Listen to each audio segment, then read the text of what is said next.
জীবনের সবচেয়ে সুন্দর গল্পগুলো অনেক সময় কোনো পর্যটন স্পটে নয়, লুকিয়ে থাকে সাধারণ একটি দিনের ভিতরে।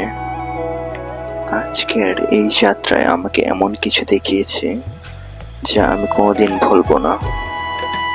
কিন্তু আজকের যাত্রায় আমি শুধু রাস্তা দেখিনি, দেখেছি মানুষের জীবন। চলুন আপনাদের সঙ্গে নিয়ে যাই। সকালের নরম আলো বাড়ির গেট পেরিয়ে হাঁটা শুরু করলাম। চারপাশে সবুজ গাছ, পাখির ডাক আর মাটির গন্ধ। সেই পরিচিত গ্রামের রাস্তা।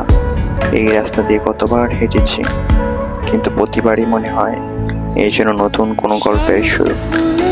গ্রামের বাতাসে এখনো একটা শান্তি আছে, যেটা শহরের হাজারো আলো দিয়েও কেনা যায় না।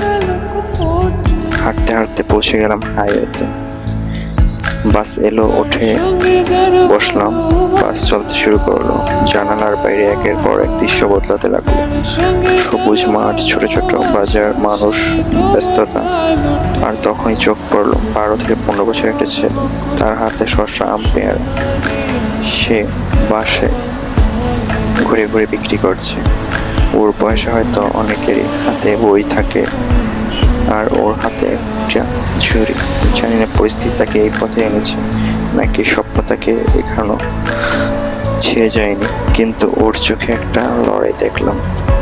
ছেলেটার পর এলেন প্রায় 50 বছরের একজন মানুষ। তিনি চানাচুর মাখা বিক্রি করছেন। তার মুখে ক্লান্তি ছিল, কিন্তু থেমে থাকার কোনো সুযোগ ছিল না। একজন মানুষ যখন পরিবারের দায়িত্ব কাঁধে নেয়, তখন ক্লান্তিরও ছুটি থাকে না। আমি ভাবছিলাম, আমরা অনেক সময় জীবন ছোট ছোট সমস্যার ভেঙে পড়ি, কিন্তু এই মানুষগুলো প্রতিদিন সংগ্রাম করে হাসি মুখে বেঁচে থাকার চেষ্টা করে। ধীরে ধীরে শহরের কাছে চলে এলো। রাস্তায় ভিড় বাড়তে লাগলো। তারপর শুরু হলো ফ্লাইওভারের দীর্ঘ পথ। উপরে শহরের আলো, নিচে হাজারো মানুষের ব্যস্ত জীবন। গ্রামের নীরবতা থেকে এই শহরের কোলাহল। দুই জগতের পার্থক্য, মাত্র কয়েক ঘন্টা দূরত্ব। ঢাকা কখনো ঘুমায় না। এখানে প্রতিটি মানুষ কোনো না কোনো স্বপ্নের পেছনে ছুটছে, আর তার সাথে সাথে মানুষ তার জীবনের চাহিদা অনুযায়ী চলছে। কত স্বপ্ন, কত আত্মবিশ্বাস নিয়ে গ্রাম ছেড়ে শহরে চলে আসে মানুষ। হাজারো কষ্ট, হাজারো নীরবতা। চোখের জীবন এইভাবেই চলছে, জীবনের পর জীবন। স্বপ্ন। রাত হয়ে গেল। বাস থেকে নেমে গুলশানের রাস্তায় তখন আলোর ঝলমল করছে।